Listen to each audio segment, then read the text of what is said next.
So reports have been coming out, and it looks like the UFC is working on really stacking the last card, the last pay-per-view card of 2021. It's going to be UFC 269 on, I believe, December 11th.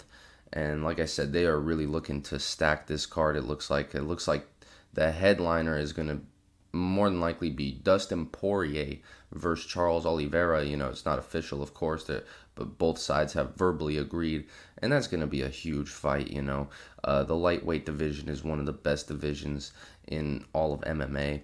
Of course, the UFC's lightweight division is chock full of talent. So this is the matchup everybody's been kind of waiting for in that division. And obviously, it's a banger. It's hard to pick a winner.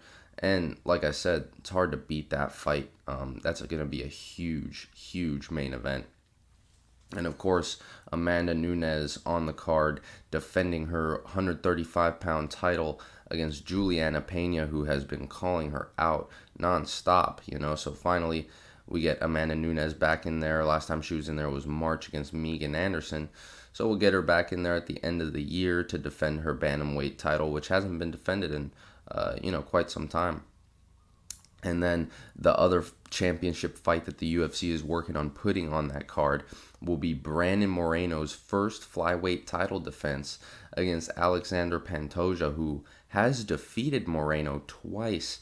Of course, this was before Moreno was champion, and Moreno has seemingly made many improvements from that point. But of course, that provides like a storyline that you can't ignore. This guy has already beat him twice. Of course, like I said, skill sets have changed, but you just can't ignore that at all.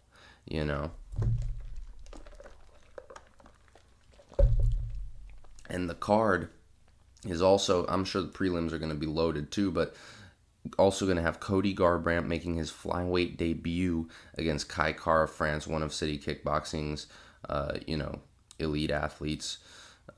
And he's coming off a big win against, I believe, Rogerio Bontorin, but maybe I'm completely off on that. So, I could be completely off on that. But Kai Kara-France, I believe, got a big knockout. And, he was coming off a couple fight losing skid, I believe. But, he rebounded big, and the power is clear, that the talent is clear. That guy, like I said, even though he was on a bit of a losing skid, he's clearly one of the best flyweights. And Garbrandt is really throwing himself in deep waters by testing himself against Kara-France with his first fight. I mean, risky fight for Garbrandt because, Kara-France is no slouch, But, hey, there's no fights that aren't risky in the UFC, so you got to do something. And he probably will be the bigger guy in there, Garbrandt I'm talking about. And it looks like the UFC is also looking to get Sean O'Malley on the card. They have not announced an opponent for him, but they haven't, reports have came out that Sean O'Malley wants to fight in December, and they're trying to find him an opponent for December.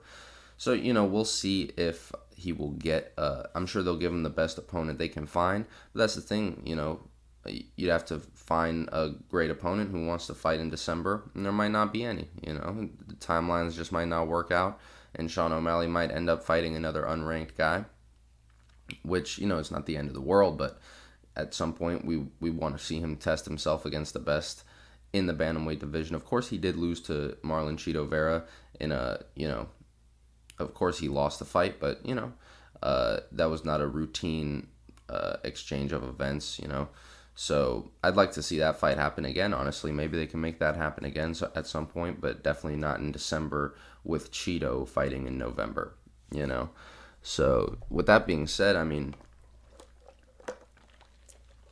that UFC 269 card is going to be stacked. I mean, three title fights, two big names in other divisions. Funny, Sean O'Malley and Cody Garbrandt also have had a lot of trash talk going back and forth to each other. I wonder if maybe both guys win on that card. Maybe they end up putting a fight together. Who knows? But because, Garbrandt has said he would like to bounce back and forth between 25 and 35, I think. So who knows? Maybe if he gets the win here, O'Malley gets the win, maybe they'll make a fight at 135. But yeah, I don't know. Let me know what you guys think. That's going to be a loaded card. Let me know who you think gets the belt between Poirier and Oliveira. I mean, definitely the two. That should have been the fight that happened, but of course Poirier decided to go with the McGregor rematch. But it should have been Poirier Oliveira for the vacant title. Now we get that fight. So, except now Oliveira has won the vacant title in impressive fashion. So let me know what you guys think about that fight. That's going to be a great fight. Really can't wait for that one. Super hard to pick a winner. Super hard. But yeah, let me know what you think. Let me know if you think Amanda Nunes will defend her title. Let me know if you think Moreno will defend his title. And if you like this video, leave a like. Subscribe for more videos like this one. And thank you very much for watching.